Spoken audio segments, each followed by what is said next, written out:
Bonjour, mon nom est Christian Godefroy et je vous souhaite la bienvenue au livre Outils de Christian Godefroy. Alors aujourd'hui nous allons parler d'un ouvrage qui a été vendu, tenez-vous bien, à 3 millions d'exemplaires. Et pourtant, j'ai la quasi-certitude que vous ne l'avez pas lu. Alors qu'est-ce qui me fait dire ça? Eh bien, c'est un livre qui n'est pas si facile que ça à trouver. Son titre en anglais, The Magic of Thinking Big. L'auteur, David Schwartz. Voilà la couverture en anglais. Il existe une version française qui se nomme La magie de voir grand. C'est un livre qui a été écrit en 1979. Il a été publié par Prentice Hall. Et pourquoi a-t-il eu autant de succès? Bien parce que tous, au fond de notre esprit, nous savons, nous sentons intuitivement que nous pensons trop petit et que la magie de voir grand, c'est vraiment un bon programme. Alors, qu'y a-t-il dans ce livre? Bien, on va commencer par 4 façons pour développer ces habitudes de penser grand. 1. Utilisez des mots positifs, chaleureux, grands, pour décrire comment vous vous sentez. Quand quelqu'un vous demande « Comment ça va aujourd'hui ?» et que vous répondez « Ah, je suis fatigué » ou « Ah, j'ai un mal de tête » »,« Ah, il ne fait pas très beau aujourd'hui », eh bien, vous vous mettez dans une situation où ça va aller de moins en moins bien. Alors, entraînez-vous à la chose suivante. Chaque fois que quelqu'un vous demande « Comment ça va ?», répondez « Fantastiquement. Et vous ?» ou « Ah, super !» ou « Très bien !» Dites que vous vous sentez bien. Et vous allez voir, il sera beaucoup plus facile de vous sentir bien que si vous répondez que vous avez mal de tête ou que quelque chose va mal. Bon, il faut se dire que quand on dit que quelque chose va mal, on se fait plaindre, on passe en victime. Et c'est toujours plus confortable d'être, d'inspirer la pitié que l'envie. C'est ma grand-mère qui disait ça. Quand elle allait voir son percepteur, elle mettait son plus vieux chapeau, elle mettait des vêtements qui avaient des trous, et elle me répétait toujours il vaut mieux faire pitié que de faire envie. Alors ça c'est vrai, peut-être si vous allez voir votre percepteur, mais en tout cas dans la vie c'est pas ça qui vous rendra heureux et c'est pas ça qui fera de vous quelqu'un qui pense grand. 2. Utilisez des mots positifs, chaleureux, favorables pour décrire les autres personnes. Si vous vous donnez la règle de toujours parler positivement des autres, d'abord les autres parleront plus positivement de vous, et puis vous allez faire, souvenez-vous de l'effet Pygmalion, vous allez leur faire exprimer le meilleur de ce qu'il y a en eux. Dites d'un employé « Ah, c'est vraiment quelqu'un de bien ». Dites à quelqu'un comment il a fait quelque chose de formidable. Moi, j'ai vécu ça pour la première fois avec Laurent Rombaldi. C'était mon patron quand j'étais dans une maison d'édition qui s'appelait les Éditions Rombaldi. Et souvent, quand je faisais quelque chose de bien, il m'envoyait un petit post-it collé sur mon travail avec simplement « Bravo !» point d'exclamation et sa signature. Ça paraît bête, c'est juste un petit mot de rien. Mais j'étais jeune, je manquais de confiance en moi. Ce bravo venant de quelqu'un qui était très très haut, que je mettais sur un piédestal, ça a été quelque chose d'extrêmement positif et d'encourageant dans ma vie. Donc n'hésitez pas à dire bravo, surtout si vous le pensez. 3. Utilisez un langage positif pour encourager les autres. Complimentez les gens personnellement à chaque occasion. Tout le monde a besoin d'être complimenté, particulièrement votre femme ou votre mari, chaque jour, et les gens avec lesquels vous travaillez, complimenter les gens sur leur apparence, leur travail, ce qu'ils ont réalisé, leur famille. 4. Utiliser des mots positifs à propos des plans des autres. Quand quelqu'un entend quelque chose du genre « Ah voilà, des bonnes nouvelles, on a une nouvelle opportunité », leur esprit commence à briller. Donc, au contraire, quand on dit que vous aimiez ça ou pas, vous avez quelque chose à faire, eh bien, c'est pas positif, c'est pas agréable à entendre et ça ne motive pas. Donc, motivez les autres. Alors, un petit test intéressant dans ce livre. Voilà. Je vais prendre des situations et puis vous vous demandez si vous êtes dans la catégorie 1 ou dans la catégorie 2. Alors, dépenses. Catégorie 1.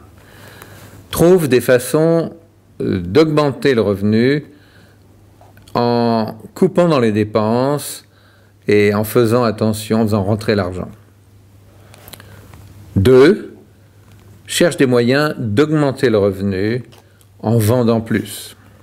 Conversation. 1. Parle des défauts de ses amis, de l'économie qui va mal, de son entreprise, de la concurrence. 2. Parle des qualités positives de ses amis, de son entreprise, de la concurrence, mais de manière positive. Progrès. 1. Pense que le mieux, c'est de stabiliser la situation, au mieux de rester sur le statu quo. 2. Pense et croit à l'expansion. Futur. Vois le futur comme limité. 2. Vois le futur comme plein de promesses. Travail. Cherche des moyens de ne pas travailler ou d'éviter de travailler. 2. Cherche des moyens de faire les choses et tout particulièrement d'aider les autres. Compétition. Aime être concurrent plutôt avec des gens médiocres ou moyens. 2. Aime être en compétition avec les meilleurs. Problème de budget. 1. Cherche des moyens d'économiser de l'argent en coupant dans les dépenses. 2. Cherche des moyens d'augmenter son revenu et d'acheter plus. But. Se fixe des buts raisonnables, plutôt bas. 1. Se fixe des buts élevés, ambitieux. Vision. Voit principalement à court terme. 2. Voit principalement à long terme. Sécurité. 1. Est préoccupé fréquemment par des problèmes de sécurité. 2. Voit la sécurité comme un compagnon naturel du succès. Entourage, compagnon. 1. A autour de lui des gens plutôt médiocres, des gens qui pensent petit. 2. A autour de lui des personnes qui ont une vision large, des objectifs élevés. Erreur. 1. Tourne des petites erreurs en gros problèmes. Moi j'appelle ça faire des tempêtes dans un verre d'eau. 2. Ignore les erreurs qui ont peu de conséquences. Ah voilà, c'est intéressant, bien évidemment, vous l'avez deviné, tout ce qui est dans le 1, il faut le passer dans le 2, et une des raisons pour lesquelles on ne pense pas grand, eh bien, ce sont toutes ces raisons. 1. Faites attention à votre apparence. Votre apparence exprime quelque chose. Si vous vous habillez de manière médiocre, eh bien vous ne pourrez pas penser grand. Alors que si vous vous habillez en vous sentant bien dans ce que vous portez, et si vous exprimez que vous pensez grand, eh eh bien, il vous sera plus facile de penser grand. 2. Pensez que votre travail est important. Si vous pensez ça, vous allez programmer dans votre subconscient l'idée qu'il faut améliorer votre travail et cela vous donnera de nouvelles idées pour mieux réussir votre travail. Évidemment, transmettez la même idée à vos subordonnés, c'est-à-dire qu'il faut leur donner le sentiment que ce qu'ils font est important. 3. Une idée vraiment intéressante. Faites-vous des petits spots publicitaires pour vous-même chaque jour. Un petit spot publicitaire, et que va être le produit que vous allez vendre? Eh bien, ça va être vous-même. Faites-vous un spot de pub pour vous vendre à vous-même, que vous vous faites fonctionner plusieurs fois dans la journée.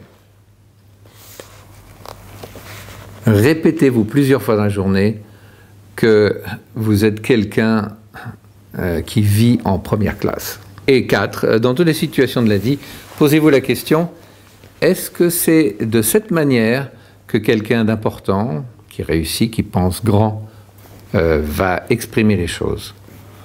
Et tirez-en les conséquences. Alors, bon, vous avez déjà l'essentiel de ce livre. Vous savez que pour penser grand, d'une part, il faut éviter de pratiquer des gens qui pensent petit. Il faut voir le positif dans les autres. Il faut voir le positif en vous et le magnifier, avoir des objectifs élevés. On va voir le résumé dans la plupart des situations critiques. Comment devons-nous réagir pour penser grand? Alors, 1. Vous gagnez quand vous refusez de vous battre avec des personnes qui pensent petit. Si vous argumentez avec des gens qui pensent petit, eh bien, vous vous mettez vous-même dans une situation où vous devez penser petit. Continuez à penser grand.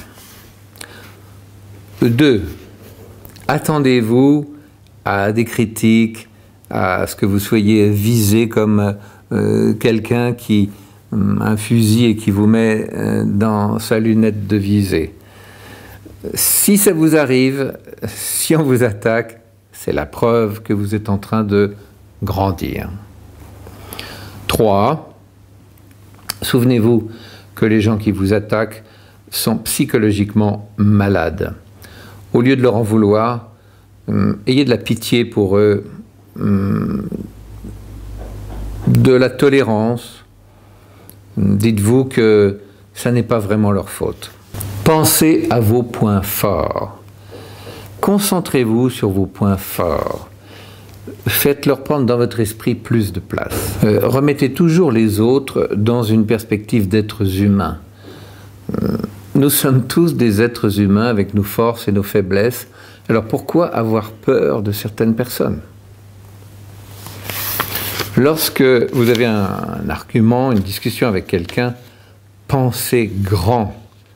Posez-vous toujours la question suivante. Allez, honnêtement, est-ce que c'est vraiment suffisamment important pour que j'en fasse un argument, une discussion? Souvenez-vous que lorsque vous gagnez un argument, lorsque vous gagnez une discussion, généralement vous perdez quelque chose. Évitez les conflits. Regardez les moments où soit vous avez eu un échec, soit vous marquez le pas dans votre progression comme une leçon. Apprenez de ces situations. Prenez le temps de réfléchir. Profitez de ces situations pour rebondir. Utilisez la persévérance. La persévérance, c'est la clé du succès. Lorsque vous faites quelque chose, vous pouvez rencontrer l'échec, mais c'est passager. De cet échec, souvent, on peut tirer une leçon et persévérer jusqu'à réussir. Lorsque votre relation sentimentale commence à aller moins bien, pensez grand.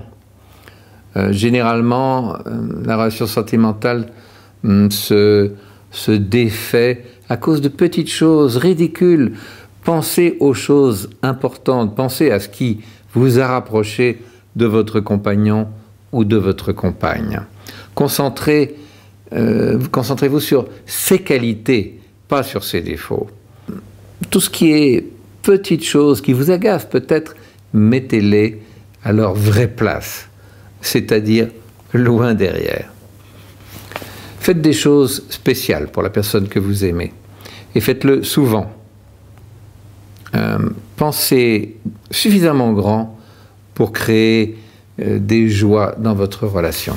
Lorsque vous avez le sentiment de marquer le pas dans votre carrière, quand ça ralentit un peu, pensez grand. Dites-vous qu'il y a une relation directe avec votre expression personnelle. Pensez « je peux faire mieux ». Le meilleur, on peut l'atteindre. Il y a toujours de la place pour faire mieux. Et si vous vous dites « je peux faire mieux », les idées pour faire mieux vont venir et vous ferez mieux. Pensez à la phrase de Publius Syrus « un homme sage sera le maître de son esprit.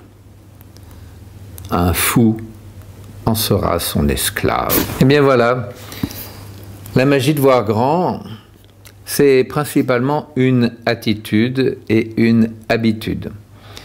C'est un déclic à faire dans notre cerveau et vous pourrez réaliser de très grandes choses si vous tournez ce petit déclic à l'intérieur de vous. C'est ce que je vous souhaite. En attendant de parler du prochain livre, portez-vous bien, à très bientôt, au revoir.